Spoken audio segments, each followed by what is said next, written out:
Charles Barkley's basketball knowledge, although anyone who thinks the Joakim Noah signing had any upside is out of their mind. I mean, like, that's insane. Joakim Noah was finished last year, you could tell. 3 years ago, he was mine and everyone's among their favorite players. He's exactly what you need on a championship-style team. Did anyone watch him last year? He was done, stick a fork in him, done, and Phil gave him a 4-year contract for $70 million. That was a stupid and terrible idea.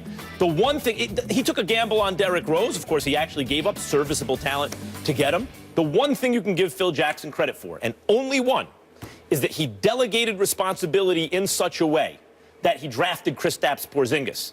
Although even then, that was the 4th pick in the draft. So the top 3 blue chip guys that everyone knew were going to go 1, 2, and 3. Karl Anthony Towns was going to be 1. Then the question was Okafor, D'Angelo Russell. Who would be 2? Who would be 3? After that, it could have been Porzingis or a bunch of guys. And the leader in the clubhouse in terms of what people felt was Porzingis. But give Phil Jackson credit. There was a draft. 3 other teams, or 2 other teams, because Towns was going to go 1, passed on Porzingis.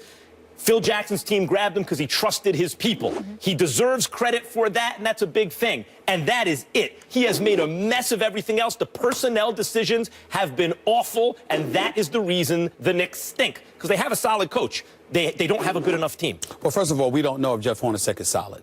We'll give him the benefit. Yeah, I'm talking about Phoenix. We'll give him the benefit of the doubt. We don't know if he's solid. I'm not excoriating him in any way, but we don't know if he's solid. Here's the thing that I wanted back, and I don't disagree with anything that you said because you're right on the money. Phil Jackson has been an atrocity. Okay, he's been awful. And as far as I'm concerned, there should be barricades let out of New York. As far as I'm concerned, he's New York's version of Jay Cutler. He means nothing to me. He's a novice, 0 experience, and he's showing it right now. But the crime with him, like I've said about Jay Cutler, when I call Jay Cutler the worst quarterback in the NFL, it's not because of his ability, because the ability is clearly there. It's that he doesn't care. I am accusing Phil Jackson of negligence. I'm not questioning the greatness of him as a coach or his basketball acumen. That would be asinine. I am questioning his commitment. I am accusing him of flagrant negligence. He doesn't want to answer questions. He doesn't want to make himself available to the media. And then when you look at the contracts that he's brought on board, it ain't just Joakim Noah, who, by the way, is being paid $17 million this year. It ain't just Derrick Rose, who's in the last year of a $21.3 million contract. It ain't just Courtney Lee, okay? I mean, where are his salaries at? I can't even find it right now. Courtney Lee was a good signing, just too many years. That's what it was. Too many years, but that's what I'm saying. Because remember,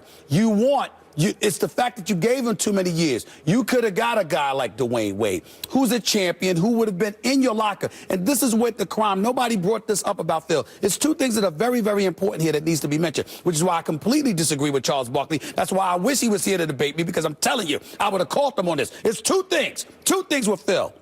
Number 1, when you look at Phil, he hired a coach in Derrick Fisher. That coach, Derrick Fisher, was given $5 million a year. You had to give him $5 million a year because you failed to convince James Dolan to give Steve Kerr more than $4 million a year. All right? And less years, by the way. You can't pull that off, you Phil Jackson? You couldn't prioritize Steve Kerr, but you found a way to prioritize Derrick Fisher? You think Kerr would have taken the money to go to the Knicks instead of going to Golden State? No, I don't. But at the time, you remember, they beat you to the punch, because even though change was coming, at the same time, it was clear. And once they paid Kerr, that set the market. Now you had to pay Derrick. There you go. So you got that going on. But the biggest thing that never has been brought up about Phil, and this is what bothers me about every damn body in the NBA, they don't bring this up enough. When you are an executive with name cachet, your ability to go out and recruit talent to come play for you is paramount. The fact that you got marquees, whether it's a LeBron, whether it's a Kevin Durant, you're an 11-time champion who delivered titles to MJ and Kobe. You can't get them to sit down for dinner with you? To have a conversation? They wouldn't even meet with Phil to have a conversation. It was Melo out front and center talking to Kevin Durant, trying to recruit Kevin Durant to come to New York City. Phil was nowhere to be found, and it ain't because of his bad hips. It's because the man is lazy. It's because the man don't give a damn. He never wanted the job, and that is that. And so when you look at it from that perspective, here's my point. We bring out this name. I'll tell you an executive who hasn't been mentioned by anybody. How about Joe Dumars? A guy that took the Pistons to 6 consecutive Eastern Conference Finals appearances.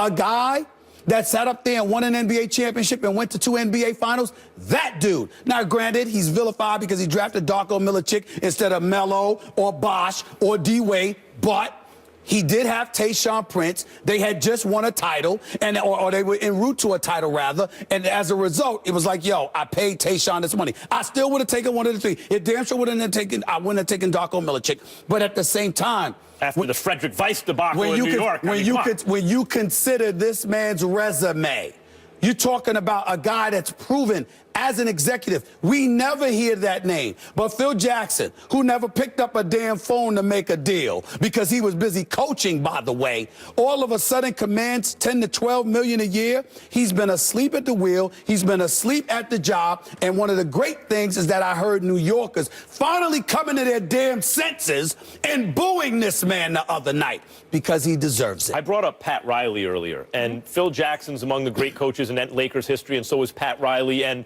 for years, Phil Jackson had dusted Pat Riley, right? Like, he had just more success as a coach. Now do an analysis of who's coming out ahead, right? Like, because as an executive, would Pat Riley ever allow that to happen under his watch? Pat Riley would never do that to a player.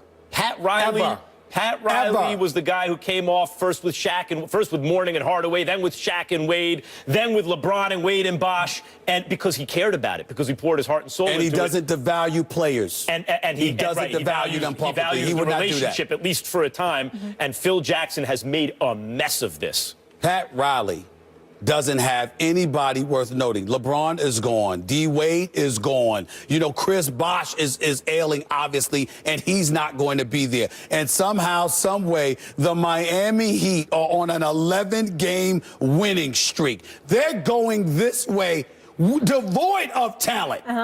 They're going this way, which speaks to the greatness of Eric Spoelstra as a young coach, tutored by Pat Riley. And the organization. And it's the a good organization. First class organization. Right. This is a disgrace. It's a disgrace. Speaking of the mess, we want you guys to weigh in at home. Whose side are you on here? Phil